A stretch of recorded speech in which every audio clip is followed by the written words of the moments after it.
যখন কোনো কিছু করার ইচ্ছা জাগে তখন দেখবেন তা আর পারা হয়ে ওঠে না। বিভিন্ন রকমের কাজের জন্য এটা করা হয় না, অনেক রকমের সমস্যা তখন দেখা দেয়। আসসালামু আলাইকুম, আমি নিগার সুলতানা বানু বরাবরের মতো আরেকটা ভিডিও নিয়ে হাজির হয়েছি। আপনাদেরকে আমন্ত্রণ জানাচ্ছি নতুন আরেকটি ভিডিও দেখার জন্য। আজকের আমার ভিডিও রেসিপিটা হচ্ছে বাচ্চাদের জন্য। অবশ্য বাচ্চারা খাবে তা না, সবাই খেতে পারবে। খুব মজাদার একটা রেসিপি, সেটা হচ্ছে আপনার চিকেন কিমা দিয়ে আমি চিজ ব্রেড রোল রেডি করেছি। তো এটা খেতে খুবই মজাদার, এটা খেতে এত মজা বলার কোনো কিছুই নেই। বাচ্চারা খুবই পছন্দ করে এটা খেতে, বাসায় একবার হলো ট্রাই করে দেখবেন। তো আমি চিকেনটা কী করেছি, আমি মুরগির মাংসের যে বুকের অংশ আছে ওইটাকে আমি কিমা করে নিয়েছি। আপনারা চাইলে কিন্তু রেডিমেড কিনতে পাবেন, বিভিন্ন গ্রোসারি শপে আপনার কিমাটা কিনতে পাওয়া যায়। তো যদি বাসায় করতে খুব বেশি কষ্ট হয় তাহলে আপনারা গ্রোসারি শপ থেকে কিনে নিতে পারেন। তো আজকে আমি কিমাটা কীভাবে রান্না করছি সেটা বলি। সেটা হচ্ছে পেঁয়াজ, টমেটো আর হচ্ছে কাঁচামরিচ দিয়েছি, এরপর হচ্ছে রসুন বাটা, পেঁয়াজ বাটা আর হচ্ছে আদা বাটা দিয়েছি, এর সাথে হচ্ছে জিরা দিয়েছি।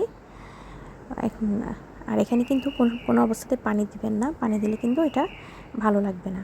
এরপর আমি পাউরুটিটাকে একটু প্রেস করে একটু পাতলা করে নিয়েছি। এরপর হচ্ছে আমি যে পুরটা ছিল সেই পুরটা মাঝখান দিয়ে দিচ্ছি, সাথে দিয়ে দিব চিজ। আমি 2টা চিজ ব্যবহার করেছি, একটা হচ্ছে মজারেলা চিজ আর একটা হচ্ছে স্লাইডস চিজ। তো এই চিজগুলো হচ্ছে আমার বাসায় বানানো, সো আমি ওইটার ভিডিও আপনাদের সাথে শেয়ার করে দেব। 2টা চিজই হচ্ছে আমার বাসায় বানানো।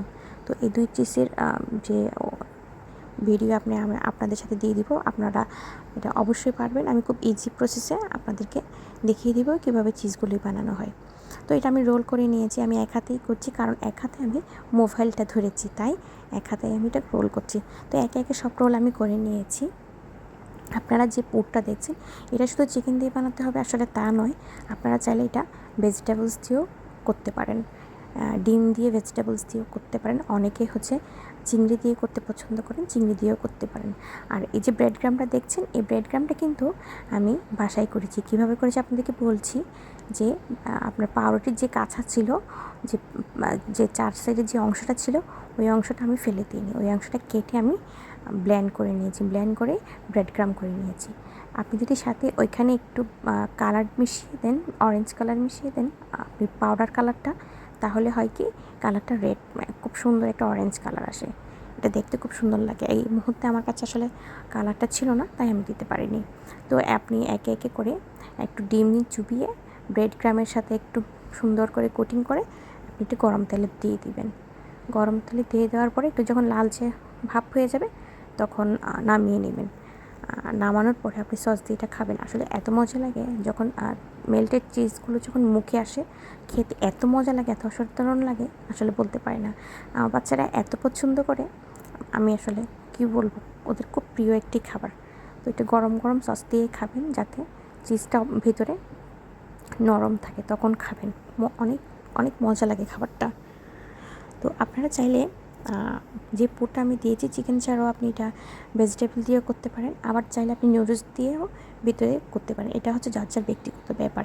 খাবারটা হচ্ছে মানে যেটা খাবেন আপনি, হ্যাঁ, ওই খাবারটা আসলে নিজের মতো করে রান্না করবেন, দেখবেন খাবারটা খেতে অনেক মজা লাগে। একেবারেই যে একদম একই রকম করে সব কিছু রান্না করতে হবে আসলে তা নয়, নিজের মতো করে আপনি উপকরণ দিয়ে এটা রান্না করতে পারেন। ঠিক আছে, আপনি যেটা পছন্দ করেন ওইটা দিয়ে কিন্তু আপনি খাবারটা রান্না করতে পারেন। এটা কিন্তু খেতে অসাধারণ লাগে, হ্যাঁ, সস দিয়ে খাবেন, খুব মজা লাগবে। বাচ্চাদের করে খাওয়াবেন, টিফিনে দিতে পারবেন, বিকালের নাস্তায় খেতে পারবেন, সস দিয়ে খুব মজা লাগে। তো এটা হচ্ছে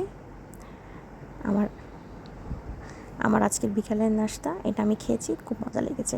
তো আপনাদেরকে সবাইকে অনেক অনেক ধন্যবাদ আমার সাথে থাকার জন্য। আসসালামু আলাইকুম।